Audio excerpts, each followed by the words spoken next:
Assalamualaikum warahmatullahi wabarakatuh. Bertemu lagi dengan kami kelompok 1. Pada kesempatan kali ini kami akan berbagi tentang budaya positif, yakni tugas ruang kolaborasi modul 1.4. Selamat menyaksikan.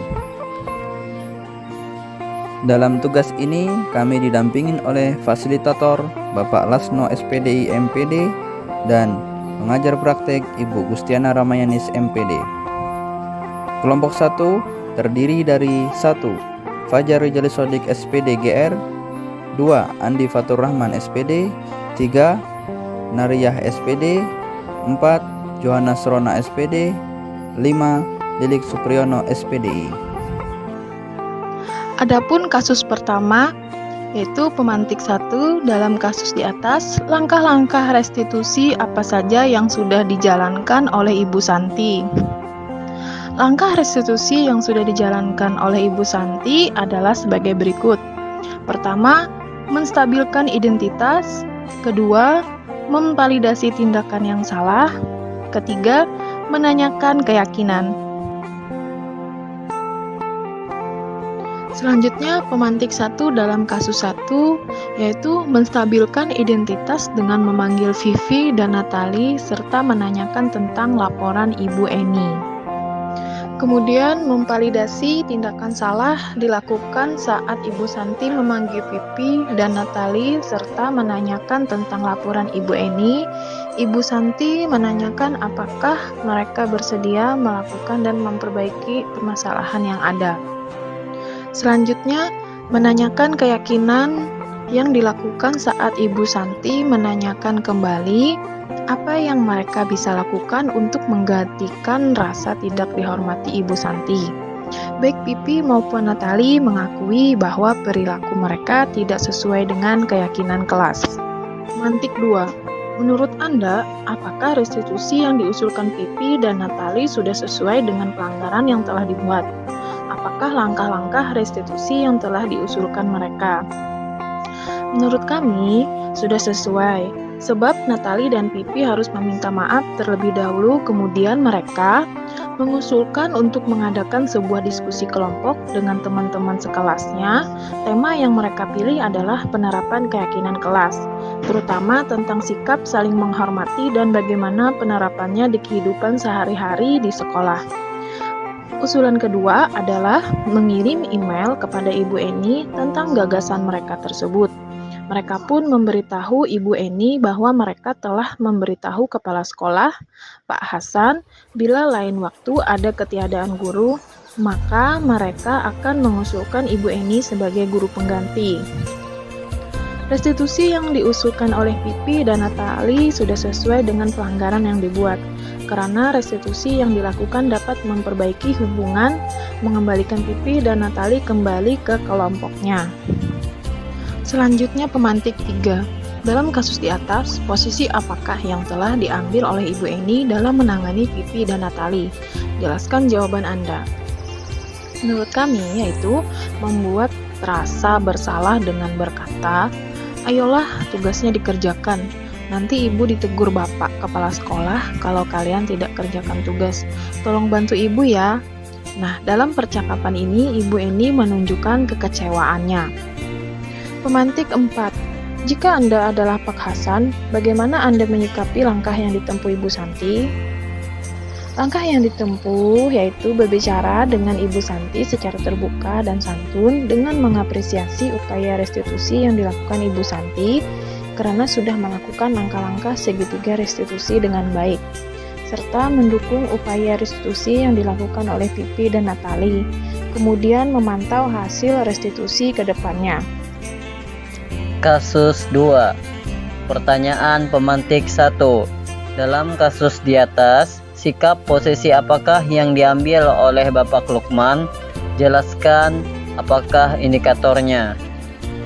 Dalam kasus yang disajikan, Bapak Lukman mengambil sikap posisi sebagai penghukum. Berikut adalah indikator yang menunjukkan sikap ini. Yang pertama, penekanan pada peraturan. Bapak Lukman tetap bersikeras pada peraturan sekolah tentang seragam dan warna sepatu.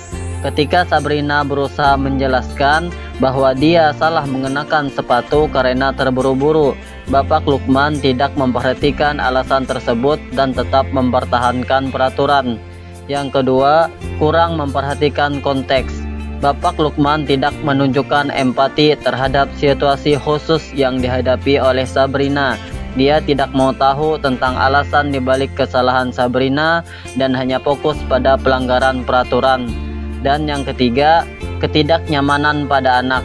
Sikap penghukuman verbal yang ditunjukkan oleh Bapak Lukman dapat membuat anak merasa tidak nyaman dan menyalahkan diri sendiri. Ini bisa berdampak negatif pada hubungan antara guru dan murid. Bapak Lukman mengambil sikap yang kurang fleksibel dan kurang memperhatikan konteks individu. Pertanyaan pemantik kedua. Bila Bapak Lukman mengambil posisi seorang manajer, apa yang akan dikatakannya? Pertanyaan-pertanyaan seperti apakah yang akan diajukan ke Sabrina? Jelaskan. Jawabannya, Pak Lukman seharusnya berbicara dengan tulus, halus dengan mendekat ke Sabrina, seperti berikut ini. Pak Lukman, Sabrina, kamu tahu tentang aturan di sekolah kita? Pak Lukman, ada lagi yang lain? Pak Lukman, ya, jadi kamu hari ini terlambat dan tidak memakai sepatu warna hitam. Pak Lukman, jika melanggar aturan, apakah kamu tahu apa yang harus kamu lakukan? Pak Lukman, baik, apakah bisa kejadian ini tidak terulang lagi?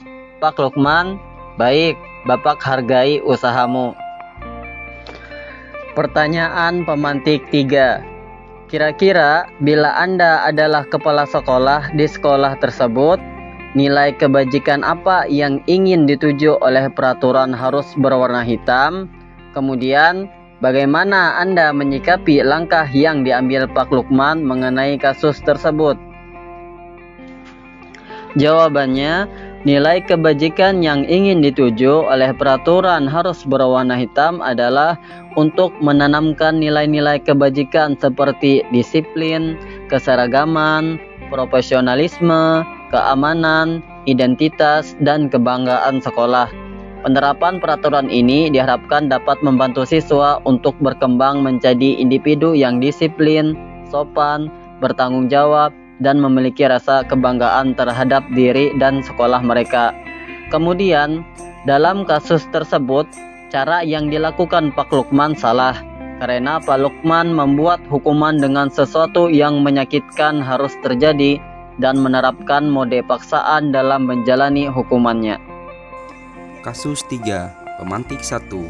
Posisi kontrol apa yang diambil oleh Ibu Dani dalam pendekatannya kepada Fajar.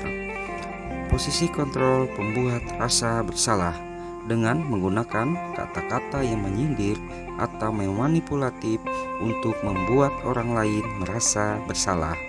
Dengan demikian, murid akan merasa bersalah telah mengecewakan ibu atau bapak gurunya. Murid akan merasa menjadi orang yang gagal dan tidak sanggup membahagiakan orang lain. Pemantik 2. Membaca sikap Fajar, kira-kira kebutuhan apa saja yang diperlukan oleh Fajar? Kebutuhan kesenangan atau kebutuhan untuk merasa senang. Anak-anak dengan kebutuhan dasar kesenangan yang tinggi biasanya ingin menikmati apa yang dilakukan. Pemantik 3. Bila mana Ibu Dani mengambil posisi sebagai pemantau, apa yang dilakukan atau dikatakan olehnya? Pertanyaan-pertanyaan seperti apa yang diajukannya, jelaskan. Pertanyaan sebagai pemantau. Fajar, kamu tahu apa peraturan sekolah atau kelas tentang bagaimana sikap murid saat belajar? Fajar, kamu tahu apa konsekuensinya jika tidak fokus dan acuh tak acuh ketika belajar? Fajar, nanti kamu lakukan apa yang harus kamu lakukan sesuai dengan konsekuensi dari pelanggaran aturan sekolah atau kelas. Alasan: seorang pemantau sangat mengandalkan perhitungan, catatan, dan data. Posisi pemantau bertindak berdasarkan kepada peraturan-peraturan dan konsekuensi. Pemantik 4. Apabila Anda adalah kepala sekolah di sekolah Fajar dan mengetahui hal ini, bagaimana tindak lanjut Anda? Tindak lanjut saya jika sebagai kepala sekolah ialah memberi masukan kepada Ibu Dani untuk dapat mencari tahu alasan mengapa Fajar seperti itu dengan mengajak berbicara secara personal dan kemudian dapat menanyakan kepada orang tua Fajar, mengamati perilaku Fajar, serta mengadakan pelatihan model pembelajaran yang menyenangkan. Pada kasus keempat, pertanyaan pemantik pertama, posisi kontrol apa yang telah dipraktikkan oleh kepala sekolah Ibu Suti? Hal-hal apa saja yang dilakukannya sehingga Anda berkesimpulan demikian? Posisi kontrol yang telah dipraktikkan oleh kepala sekolah Ibu Suti adalah sebagai manajer dengan melibatkan murid dalam pengambilan keputusan tentang aturan atau keyakinan sekolah dan konsekuensi. Karena sebagai kepala sekolah, Ibu Suti berupaya menenangkan keduanya dengan berupaya menstabilkan keadaan dan menanyakan keyakinan yang dimiliki oleh Dino dan Anto. Pada pertanyaan pemantik kedua, dalam kasus tersebut, bagaimana Dino dikuatkan, bagaimana Anto dikuatkan oleh Ibu Suti? Dino dikuatkan oleh Ibu Suti dengan kalimat bahwa membuat kesalahan adalah hal yang manusiawi dan bahwa mempertahankan diri adalah hal yang penting. Karena demikian, Ibu Suti memberikan dukungan kepada Dino agar tidak merasa terlalu terbebani oleh kesalahannya. Anto dikuatkan dengan kalimat hal apa saja yang bisa dilakukan Dino untuk memperbaiki kesalahan. Pada pertanyaan pemantik ketiga, kira-kira nilai-nilai kebajikan atau keyakinan sekolah apa yang ditujukan dalam kasus tersebut? Jelaskan. Nilai keadilan. Dino mendapatkan konsekuensi memperbaiki kancing baju Anto akibat kesalahannya. Nilai kehormatan. Ibu Suti memberikan penguatan kepada Dino bahwa membuat kesalahan adalah hal yang manusiawi sehingga Dino menjaga kehormatannya. Nilai kejujuran. Dino mengakui perbuatan jujurnya terhadap Anto. Nilai pelayanan. Ibu Suti memberikan pelayanan yang baik dalam penanganan kasus kedua muridnya. Demikianlah yang dapat kami sampaikan. Semoga bermanfaat. Salam dan bahagia. Guru penggerak, tergerak, bergerak, menggerakkan. Wassalamualaikum warahmatullahi wabarakatuh.